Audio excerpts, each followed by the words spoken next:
بھارتی فوج نے GT روڈ سے پے در پے حملے شروع کر دیے۔ سرحد پر ہندوستانی نقل و حرکت کا مشاہدہ سب سے پہلے پاک فضائیہ کے موبائل آبزرور یونٹ نے کیا اور commander in chief air marshal Noor Khan نے صدر ایوب خان کو بھارت کی طرف سے جنگ کی اس کارروائی کی اطلاع دی۔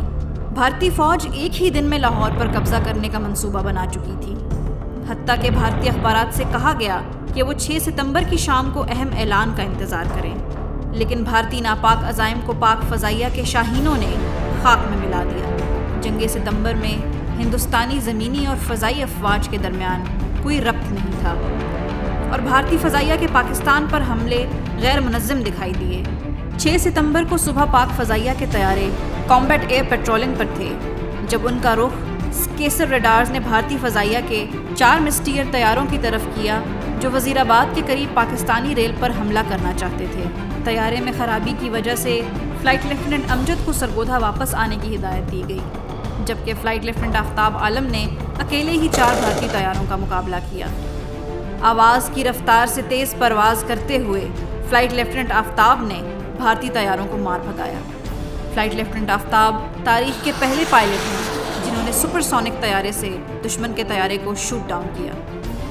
دریں اثنا چھم سیکٹر میں پاک فوج کو کلوز ایئر سپورٹ فراہم کرنے کے لیے اسکواڈرن لیڈر سجاد حیدر کی قیادت میں 19 اسکواڈرن کے 6 سیبر طیارے پشاور سے روانہ ہوئے۔ ٹینکوں میں لاہور کی طرف بڑھنے والی بھارتی فوج کو روکنے کے لیے اس فارمیشن کو لاہور کی طرف موڑ دیا گیا۔ سجاد نے اپنے 2 ونگ مین کو ٹاپ کور فراہم کرنے کا حکم دیا اور خود بھارتی ٹینکوں پر 4 جہازوں کی فارمیشن میں فضائی حملے کی قیادت کی۔ اس فارمیشن نے کامیابی سے بھارتی فوج کو نشانہ بنایا اور ان کی پیش قدمی کو اس مقام پر روک دیا۔ بھارتی فوج نے بعد میں اس بات کا اعتراف کیا کہ پاک فضائیہ نے اس قافلے کی تمام تر گاڑیاں اور ٹینک ناکارہ کر دیے تھے۔ پاک فضائیہ کے اس حملے نے سرحد کے ساتھ ہندوستانی فوج کی لائنوں کو درہم برہم کر ڈالا اور پاکستانی فوج کو مضبوط پوزیشن قائم کرنے میں مدد دی۔ جنگ ستمبر کے دوران وطن کی فضائی سرحدوں کی حفاظت کے لیے دن رات پاک فضائیہ کے ہوا بازوں نے پروازیں جاری رکھیں۔ اس کے علاوہ بہترین جنگی حکمت عملی کے تحت ایئر مارشل نور خان کی کمان میں پاک فضائیہ نے ایک ہی دن میں بھارتی فضائیہ کے بیشتر ہوائی اڈوں پر حملہ کر کے ان کو ناکارہ بنا دیا۔ ان حملوں میں پشاور، سرگودھا اور ماڑی پور کے ہوائی اڈوں سے پاک فضائیہ کے شاہینوں نے بھرپور حصہ لیا۔